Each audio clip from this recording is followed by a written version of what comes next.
Thank you, Dr. Daniel Dante. Muy buenos días a todos. Ahora es el momento de presentar un caso clínico sobre nutrición enteral. Tengo el placer de presentarles al doctor Santiago Rivielo, R2 de Medicina Interna.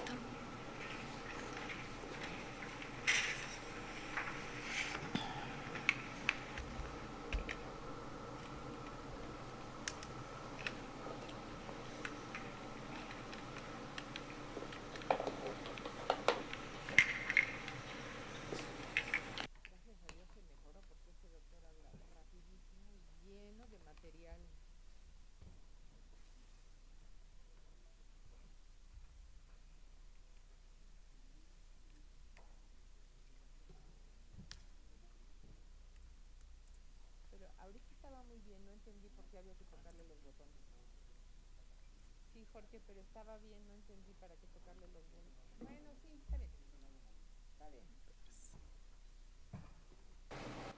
So, thank you very much, Dr. Dante, for your talk. Muchas gracias, doctor, por su plática. Le agradecemos mucho, doctor Ye.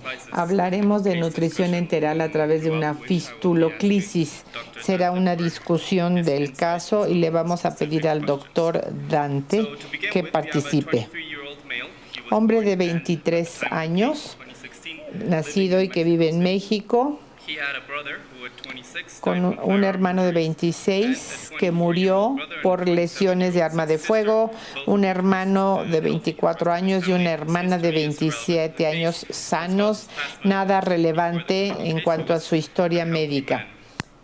Antes de esto era un hombre sano. Febrero del 2016, el 5, recibió 2 disparos de arma de fuego en el hipocondrio izquierdo y tórax derecho. En el espacio de intercostal octavo y noveno se sometió a la parotomía exploratoria con lesión hepática grado 3, lesión gástrica grado 3, duodenal grado 2 y 60% de ruptura de la vena cava inferior, reparación de su vena cava, cierre primario del estómago y fístula duodenal y anastomosis primaria. Perdón, no se escucha ese micrófono. No está encendido ese micrófono. Yeyuno enteral, favor de prender el micrófono del doctor.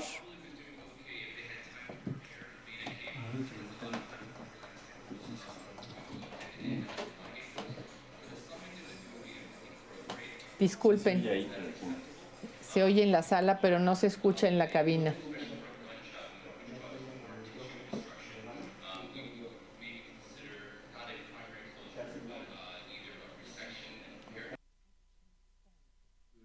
No. Disculpen ustedes, estamos esperando que nos conecten ese micrófono.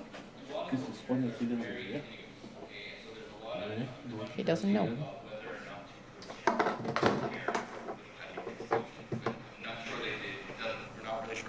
No estamos seguros si se hizo en un hospital de fuera. Se espera. Las complicaciones fueron sepsis abdominal con la parotomía, yeyunostomía, duodenostomía y después se cerró la yeyunostomía original. Tratamos de cerrar la fístula duodenal, se sometió a una gastrostomía para propósitos de alimentación, la parotomía con cierre duodenal y lavado quirúrgico de febrero a abril del 2016. Antes de llegar acá, todo se hizo fuera. Regresó por la reparación duodenal.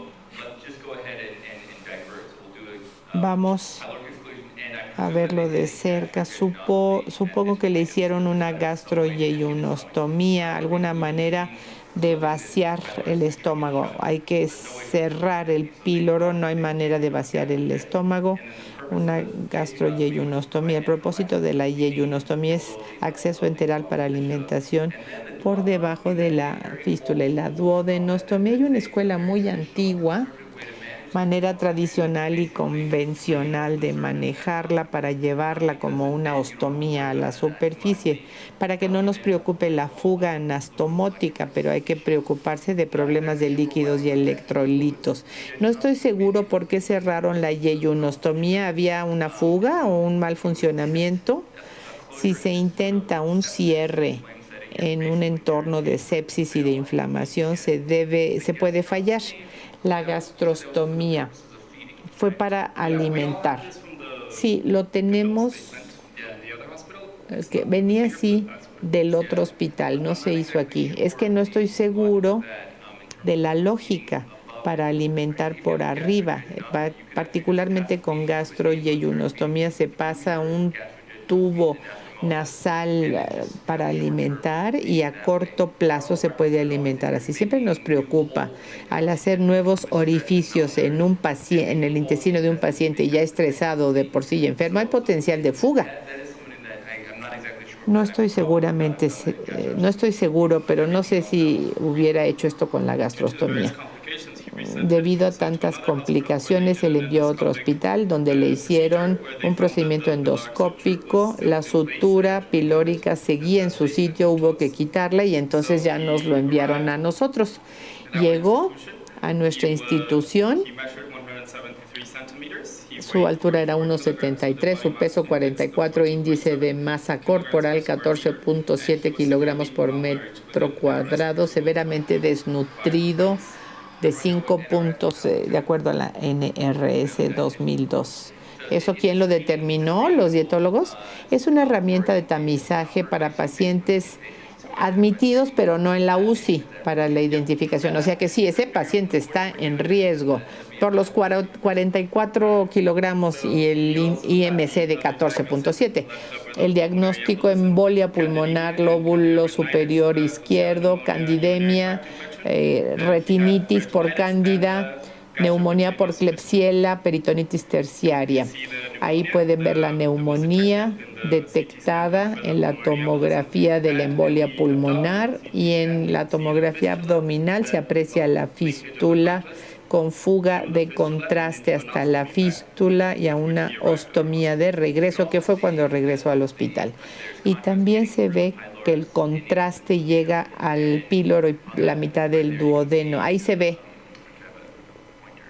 Si tuviera un señalador, qué bien, el píloro está abierto y vemos contraste que llega a nivel distal al yeyuno y al ilio. No vemos extravasación de medio de contraste en la cavidad peritoneal. Quizá ya en este punto se trata de un abdomen congelado, pero hay que descartar sepsis intraabdominal como un factor para saber lo que le está pasando a este paciente. Mi primera pregunta formal es: considerando la anatomía de este paciente y todas las complicaciones que ha tenido, ¿cuál consideraría la mejor opción de acceso nutricional? Voy a decirles que todo por debajo del duodeno es normal en este paciente sano de 23 años. A menudo se dice: si el intestino funciona, úsalo. Aquí hay que intentar tener algún tipo de acceso enteral por debajo del duodeno. Hay varias opciones. Se puede hacer nasoentérico con punción directa. No intentaría operar al paciente, o incluso algo más exótico, basándonos en el título fistuloclisis. Una posibilidad es un tubo de una sonda de alimentación en la fístula directamente y alimentar el intestino a todo lo largo. No pueden hacer nada como está, porque está tan desnutrido que no importa lo que intenten hacer, pues va a estar ahí un tiempo. Yo usaría el intestino, y por su candidemia estaría yo renuente a darle nutrición parenteral. En realidad, adivino, hicimos la fistuloclisis primero. Acceso nasoentérico no era factible porque el equipo lo consideró muy complicado para entrar. No queríamos hacer procedimiento ciego, y además El acceso enteral lo iba a tener más de 4 semanas. Preferimos una sonda que llene la fístula, que entre por la fístula gástrica fuera de la piel, luego entra alojado en el estómago. Se puede ver cuando se le pasó medio de contraste por la sonda, hubo reflujo al estómago. Y aquí también el regreso por la ostomía que estaba en su sitio. ¿Cuántos aquí con la mano, díganme, han visto a alguien que lo alimenten a través de una fístula, entrando así? ¿Quién lo ha visto? Pues varias personas, de hecho. Si hiciera la misma pregunta en mis instituciones anteriores, me iban a abuchear seguro. Estoy impresionado de qué tanto han progresado y pues por la falta de opciones hay que hacerlo. Usted como experto en el uso de la fistuloclisis, ¿qué técnica y cuánto recomienda que se introduzca la sonda de alimentación? Mi abordaje normal cada 2 o 3 meses que hago fistuloclisis por mi práctica. Generalmente comienzo intentando 10 cc por hora de la sonda de tubo, la sonda de alimentación, perdón, para que primero digamos, bueno, se nos puede cuestionar, ¿qué quiere hacer qué? Hacemos lo mínimo necesario, o uso una jeringa y lanzo 10 cc, a la hora regreso, le pregunto cómo se siente, una velocidad en bolo. No hay ninguna ciencia que apoye la fórmula elemental, pero por hábito lo uso. Yo no veo razón por la cual no se puede empezar de inmediato con el Ensure. Muy baja tasa. Lo que es más común que puede pasar es dolor abdominal y náusea. No sé qué tanto es psicosomático y qué tanto será real, pero tan pronto como ocurra, se detiene a uno, se espera uno al día siguiente, vamos a intentarlo mejor, generalmente mejora. Ya para el final de la semana generalmente lo toleran muy bien. En 1 minuto el acceso enteral se mostró que no es fácil lograrlo. Se usó nutrición parenteral y comenzamos a nivel bajo. En última instancia llegamos a 1.600 cc en bolos diarios y 1.300 calorías. Más bajas las proteínas, 60 gramos por día. Es interesante, probablemente yo tengo la misma práctica que ustedes para iniciarle en alguien tan desnutrido. Quizá va a llevar un poco de tiempo para poder iniciar la nutrición enteral. Alguien que ya al nivel basal está desnutrido, la nutrición parenteral, la candidemia, pues es sabio hacerlo. Ustedes vieron el problema de hipofosfatemia y del síndrome de realimentación.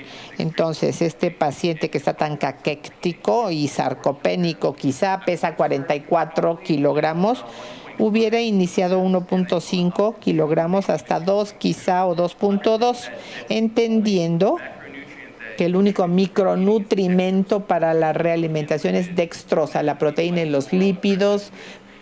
Sí pueden ser más agresivos con ellos. En esta persona nos preocupa deficiencia de ácidos grasos centrales, las vitaminas A y D. No sé, supongo que ya le dieron lípidos en esta etapa. Lípidos y calorías no ayudan a la síndrome de realimentación, pero sí, en la práctica, que es igual, yo hago lo mismo. Un par de imágenes del paciente. Ahí se explica la fístula gástrica, como la recibimos, la bolsa de la ostomía, con el objetivo de recolectar la fuga de la fístula. Y he visto de 3 a 4 sondas diferentes que entran porque se desalojaba constantemente en los primeros intentos. En última instancia, ¿cómo lo puedo decir? O sea que este dispositivo, el de pancake, lo llamo, o hot cake, no sé cómo se llama. Bueno, ¿para qué me estreso si tengo un apuntador? Bueno, aquí el radiólogo intervencionista lo usa mucho para asegurar la sonda. No se requiere sutura. Se desliza, se encincha, es como si fuera un cerrojo. En nivel horizontal está muy bien y no hay que suturar al paciente, queda bien asegurado. Esto es pasta. Ya hay evidencia de irritación cutánea. Le están poniendo una pasta, una crema para secarlo y poder tener un mejor sello. Este dispositivo de ostomía no puede tener nada de piel visible porque si no se va a irritar y aquí pueda afectarse el sello con esta especie de muñón. Lo hace el equipo quirúrgico, expertos en nutrición y las enfermeras. Aquí tengo la fuga de la fístula del paciente, casi todos los días de más de 500 cc por día y casi al final, al permanecer en el hospital, llegamos a 300 cc. ¿Estaba en inhibidores de la bomba de protones el paciente? Sí. Una semana después de llegar al instituto hasta iniciar la fistuloclisis con fórmulas poliméricas estándar, 848 kilocalorías por día a 11 kilocalorías por kilogramo y 17.6 gramos por día ingesta proteica. Progresó ligeramente a 36.5 kilocalorías por kilogramo y 61.6 gramos por día de proteína. Estaba con inhibidor de la bomba de protones desde que llegó y se suspendió la nutrición parenteral. Aquí podemos ver los diferentes parámetros de nutrición enteral en los que estaba, con una parte interesante que se desalojó en la sonda de alimentación enteral. Fue difícil, hicimos 3 intentos, se suspendió la nutrición enteral y se reinició un par de días después. Por eso llevó un cierto tiempo iniciar la nutrición enteral. Una pregunta, ¿le permitían ingesta oral en este momento? No. Una fístula de alto gasto a nivel gástrico, pero si hay acceso para alimentación distal, me parece que para los pacientes que no pueden comer, el estresor psicológico es enorme. Yo por lo menos les ofrezco traguitos de agua para que se sientan mejor. Si se controla todo el gasto de manera adecuada y hay acceso distal durante los periodos, se puede reinfundir el gasto, que es reinfusión del surco entérico. Hay saliva, hay líquidos de este tipo. En el kilo hay buenas cosas que sirven. Si se tira el gasto de la fístula con acceso enteral, es como tirar al bebé. La rehabilitación enteral y los efectos tróficos para que se evite la atrofia de lo demás es por el contacto de la bilis, enzimas pancreáticas, etcétera. En el siguiente caso, para este paciente, tan pronto como controle la fístula y estén estables los electrolitos, les dejo comer lo que quieran por tener control. Ya para junio 15 hay control completo del paciente. Por salud mental, déjenlo comer. Se le dio de alta con la fistuloclisis con seguimiento semanal. Al momento de darlo de alta había 7 fórmulas poliméricas. Se agregaron 400 mililitros de agua, total de 1.400 kilocalorías, 68 gramos de proteína, 1 gramo de sulfato magnesio por desequilibrio de electrolitos. Se fue con solución de Hartmann a su casa porque era tan alta el gasto que requería líquidos para manejarlo. Hipomagnesemia es la deficiencia electrolítica más común en las fístulas de alto volumen. Se debe de esperar. Si se pudiera haber reinfundido la fístula gástrica hacia la zona de alimentación yeyunal, o la fistuloclisis se hubiera superado. Sí, a mí me ha tocado este mismo tipo de pacientes que es difícil, que vienen por infecciones en la línea, trombosis de la línea de Hickman. Entonces ya desesperados decimos, vamos a alimentarlos. Y al leer la literatura digo, qué bueno, no soy el único que lo ha hecho. Para el siguiente caso, considérenlo.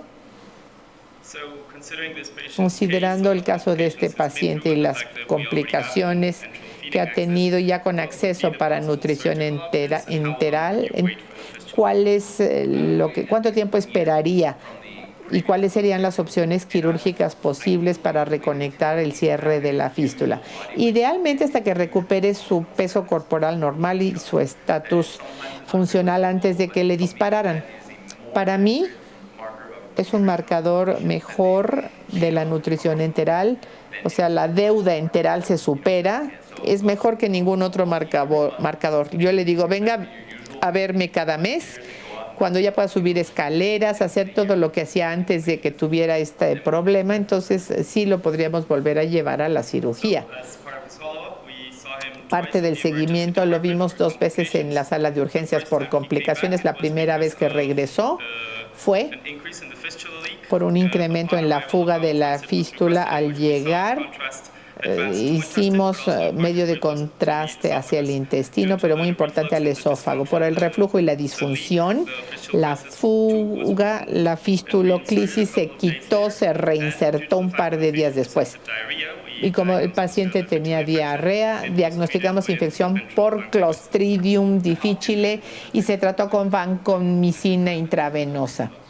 ¿Cómo estaba la fistuloclisis? No. Estaban alimentándolo al estómago, era distal al píloro, pero se fue. Y cuando regresó, esta era la situación. O sea, definitivamente, este es un ejemplo de mi presentación de antes. Como migran las sondas, las pone uno un día ahí, van a su casa, vomitan y ocurre esto. Exactamente así fue como se presentó. Mi fístula tenía gasto de 1 litro y ahora el gasto es de 3. Ya se ven como si fueran 2. Entonces, una radiografía y ahí está la respuesta. Ni siquiera se requirió un estudio con contraste. Para ese momento se le trató, dejó el hospital con nutrición enteral de 1976 kilocalorías, 50 kilocalorías por kilogramo, proteínas 2 gramos por kilogramo, volumen de líquido intravenoso 3.500 por la línea de Hickman. Regresó en noviembre con fiebre, dolor de espalda baja o lumbalgia. Con la resonancia, no podemos ver nada, pero diagnosticamos osteomielitis e infección en donde recuperamos F. calis y Rautelia platicol. En la línea de Hickman se quitó, se volvió a reinsertar. Después de una semana de antibióticos por las infecciones, se le dio moxifloxacina y levofloxacina 6 semanas. ¿Oral? Oral. ¿Cómo saben que sí se absorbió? Pues supusimos. Recibió moxifloxacina 2 semanas en el hospital y se fue con la opción oral a su casa. ¿Oral o por la fistuloclisis? Feroz, oral. Depende de cómo se absorbe el antibiótico en el tubo gástrico y dependiendo de la comida. Hablando en términos generales, un paciente tan complicado, yo no supongo que su tubo gástrico está absorbiendo apropiadamente, porque tienen 100% de biodisponibilidad, pero es algo muy serio esto. Quizá yo le hubiera dado antibióticos intravenosos. Y esto es la gráfica mensual de su peso. Llegó a 45 kilogramos, antes pesaba 68, ahí la lleva. Y finalmente, en marzo 31 se le volvió a admitir para su cirugía de reconexión. Estuvo una semana antes de la cirugía para apoyo nutricional preoperatorio y los cirujanos solicitaron un estudio de tránsito esofágico y un enema varitado. No hubo complicaciones. ¿Qué le dieron? ¿Nutrición parenteral total? No. ¿Aliter Q? No, el esquema fue el mismo. ¿Alitra o qué? Nutrición parenteral.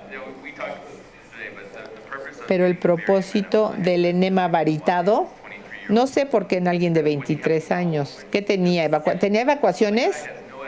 No tiene evidencia de obstrucción distal. Su fistuloclisis lo alimenta, no tiene evacuaciones. Yo no entiendo la razón para darle. La fotografía es preciosa. Su colon se ve maravilloso.